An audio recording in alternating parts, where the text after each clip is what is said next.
আসসালামু আলাইকুম। কালকে বেড়াতে গিয়েছিলাম আম্মুর বাসায়। সেখানে বেড়াতে গিয়ে কি আনলাম আর কি খেলাম সেগুলোই আপনাদের সঙ্গে শেয়ার করব। খাওয়ার সময় আমার একটা ছোট ভাই আছে আদি, ও খুবই দুষ্টু। ও বলছিল যে, "তুমি তো অনেকদিন হয় আপু ব্লগ ছাড়ো না। ওই আম্মু যে রান্না করেছে সেগুলো তুমি ব্লগে ছাড়ো।"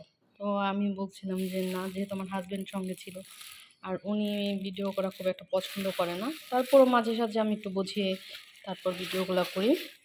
যাই হোক, এখানে আমি মাটির ৪ কাপ এনেছিলাম চা খাওয়ার জন্য। এগুলো আসলে অনেক দিন ধরেই আনবো করতে করতে সময়ও পাচ্ছিলাম না। তারপর কালকে আসার সময় ভাবলাম যে না, এখন কিছু কেনাকাটা করি। আর ডিজাইনটা আমার খুবই ভালো লেগেছে। কিন্তু আমি অন্য ডিজাইন তারপরে দেখেছিলাম, সেগুলা আসলে দোকানে খুব একটা ছিল না। উনি বলল আবার ১ সপ্তাহ পর মাল উঠাবে, ১ সপ্তাহ পর যেতে বলেছে। তারপর আমি আমার হাসব্যান্ডকে বললাম যে না থাক, যা আছে তাই নিয়ে যাই। পরবর্তীতে যখন আবার নেব তখন আবার দেখে অন্যগুলো নিব।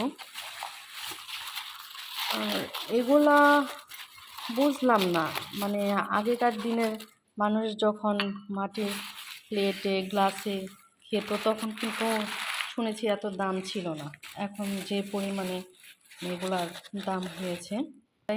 যাই হোক, এখানে আমি ২টা ৪ কাপ, একটা পানির মগ, ২টা প্লেট এনেছি। প্লেটগুলা এক হাত দিয়ে খোলা যাবে না। প্লেট দুটো ভীষণই বড় ছিল কিন্তু অনেক ভারী, যেহেতু মাটির জিনিসপত্র। আমার ইচ্ছে আছে মাটির আরও কিছু জিনিস কেনার জন্য। তো ওনাকে আমি অর্ডার দিয়ে রেখে এসেছি, উনি আসলে তারপর ফোন দেবে। আর একটা বিষয় কি, আমার বাসায় যে কাজ করে খালা, উনি মানে ভীষণ দুষ্টুমি করছিল যে আগে আমরা ছোটোবেলায় মাটির গ্লাস কাপে এগুলাতে আমার মায়েরা খেয়েছে, শুনেছি বা দেখেছি। আর এখন মানুষ শখ করে এগুলা কিনে তারপরে খায়। মানে এক ছিল আমরা অভাবে খেয়েছি, আর এখন মানুষ স্বভাবে খায়, শখে খায়। তো যাই হোক, যে জিনিস চলে যায় সেটা তো ভালোই যায়, যেদিন আসে সেদিন যেন আল্লাহ ভালোই রাখে। এগুলা এনেছি, ডিজাইনগুলো ম্যাচিং করেই এনেছি। আর দেখি কতদিন টিকে। আমি অবশ্য মাংস রান্না করার জন্য যে মাটন হান্ডি, সেটার জন্য একটা অর্ডার দিয়ে এসেছি। উনি বলেছেন যখন ১ সপ্তাহ পরে আরও কিছু জিনিস আনবো ওটার সময় উনি দিয়ে দেবে। তো কেমন হলো সেটা অবশ্যই ভাবছি খাওয়ার সময় কেমন লাগবে, কারণ মাটির প্লেটে খাওয়াটা আসলে একটা অন্যরকম একটা অনুভূতি।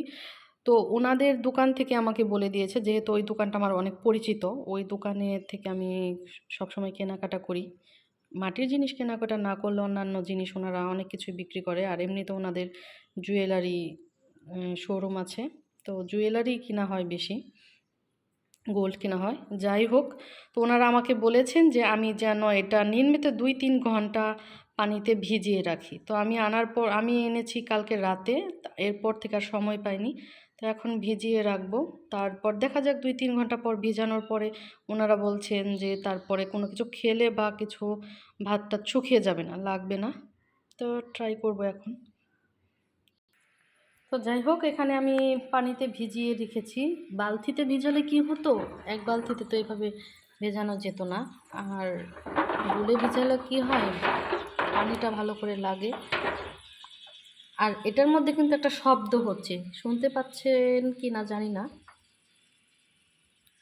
মানে মাটির একটা প্রচণ্ড শব্দ। এদিকে দেখেন ভূত ভূত ভূত ভূত কেমন একটা শব্দ হচ্ছে, পানি হচ্ছে। যাই হোক, খুব মানে আমার খুব মানে পছন্দের একটা জিনিস, আনতে পারার জন্য আরও বেশি খুশি। এখানে কিন্তু কেমন একটা হচ্ছে দেখছেন, মাটি, মানে এটা তো মাটির, এটার ভেতরে পানি যাচ্ছে।